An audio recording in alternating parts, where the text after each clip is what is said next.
Hey guys, we're on our way to Cameranu in Urk to pick up some gear for our iPhone. Yes, we are trying out a new gimbal or another solution to make the iPhone video a little bit more stable.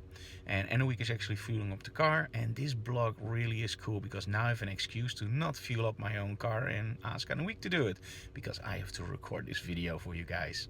So join us to Cameranu and we're gonna test out some gear for the iPhone 6s Plus to stabilize the video even more.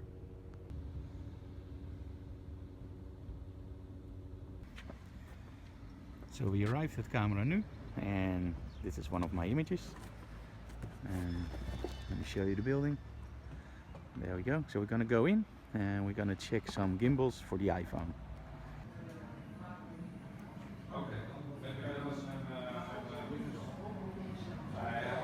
And one of the images from Nadine with Sony.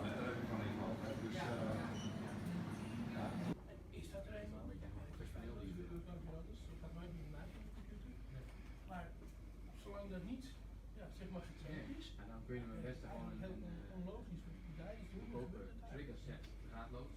Het is een kwestie van werken. Yeah, the unboxing. De ventpot. It's a new product for you, Brian? It's very new.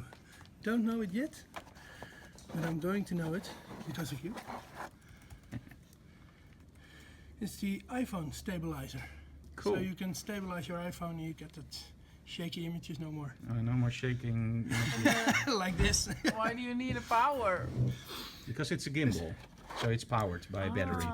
Battery powered gimbal, and that makes it easy to operate the iPhone. Is it heavy? No, it's not. It's actually fairly light. Oh, it is. Okay, trying out the stabilizer. Oops. Set the SP upright on flat level surface. Not really the perfect one, I'm afraid. The SP. So we have some problems stabilizing our iPhone with this one, and Anouk is now actually calling with the supplier, who's a friend of us, to see if we can solve this, and otherwise we're gonna go for another brand, because the 6s Plus is actually pretty heavy, and we tried it with the Samsung and then it works flawlessly. And the nice thing about this one is it actually has a joystick for panning. Okay, we now have another one. The Ventpot. Did it Ventpot. work? No, but it worked perfectly with your Samsung. With my Samsung it worked perfectly. Very stable, and I love Your the camera- little joystick. That was awesome. So you can pan. And your camera was just a few Yeah, grams it's too just heavy. a few grams too heavy, the dealer said. But So we're going to try out the LAN part. we're gonna try the lamp part. So see what this does. It's more expensive, but we're gonna try this one. So we don't do unboxing videos. So I'm just gonna disconnect now, and you will see when we actually have it unlocked. It's okay. So Brian, we really love this one, but what's the problem with this one? Well, your phone is a little bit too big. I think your phone is adjusted to you. My phone is adjusted to me, so it's too big. But this one was also really cool. So This is a very good stabilizer, except not for your my phone. phone is too big. Okay, so we're gonna try the next solution. I hope we have a next solution.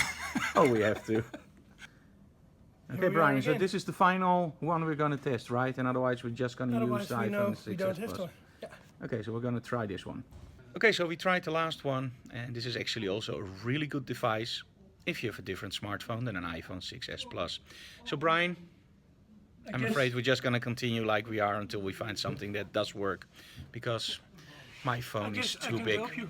No. The phone is too big. It's the first time Cameranu can't help me, so you're going to find something, right? I'm gonna look for it. Okay, cool.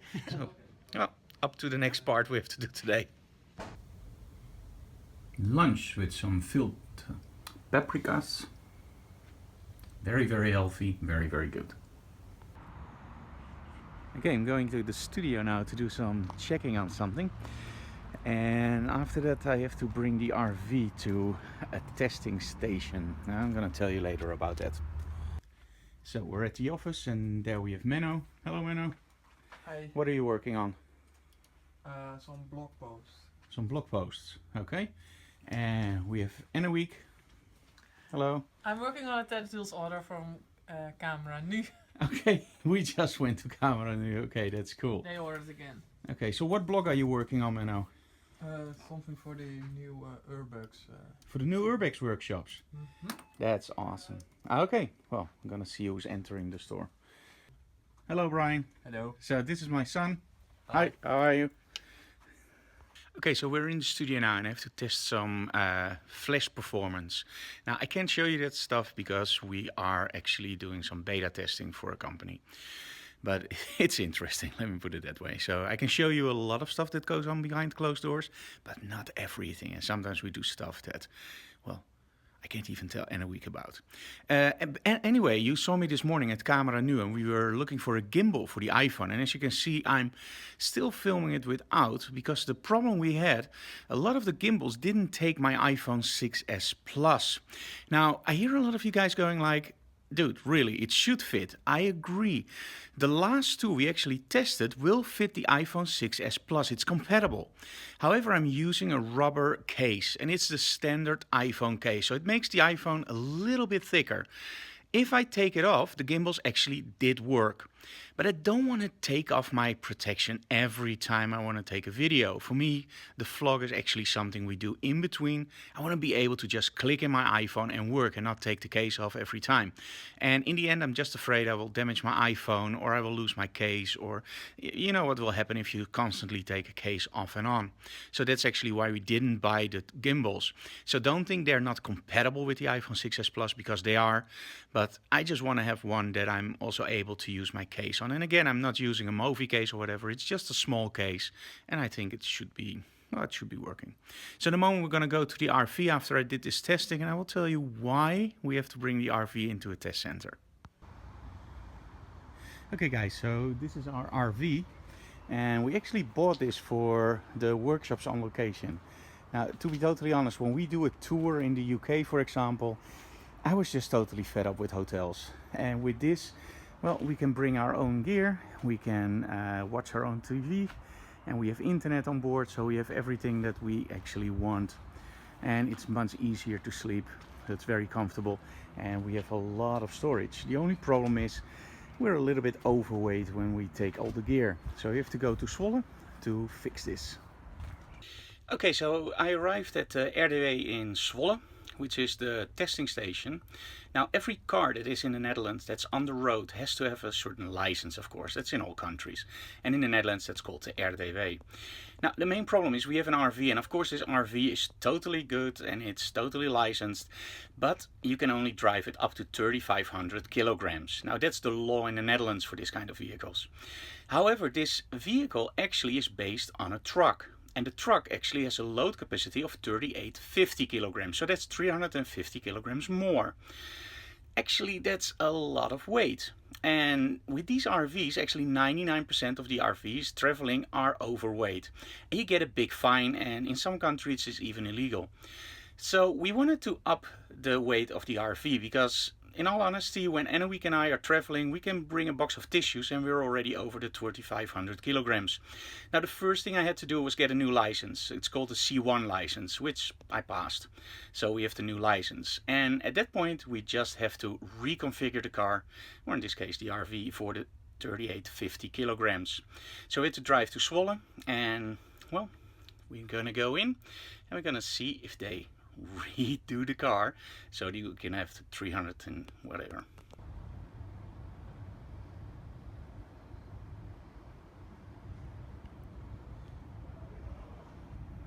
So we've arrived at the RDW and we're gonna make the appointment now.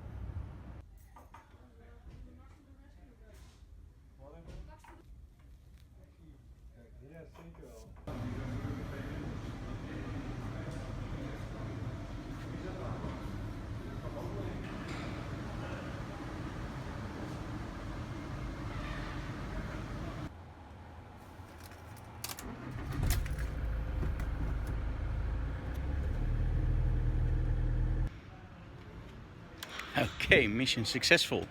We now have an extra payload of 385 kilograms. Sorry, 385 kilograms. So they only needed to check some papers, and the important thing is we are now actually a private car. So there's a difference between a business car and a private car. And especially with an RV, that's very important because the business cars in the heavier segment can only travel 80 kilometers an hour, while the personal cars can travel 130. Now, this one won't drive 130, maybe with wind, but it will drive approximately 110, 120. So that's a huge difference. So we succeeded. We now can bring some gear. So we're back home and we're now going to edit the video log for today. And remember, support us on Patreon because that's what actually makes this all possible. So thank you so very much for your support and head over to Patreon. You will see the slide now.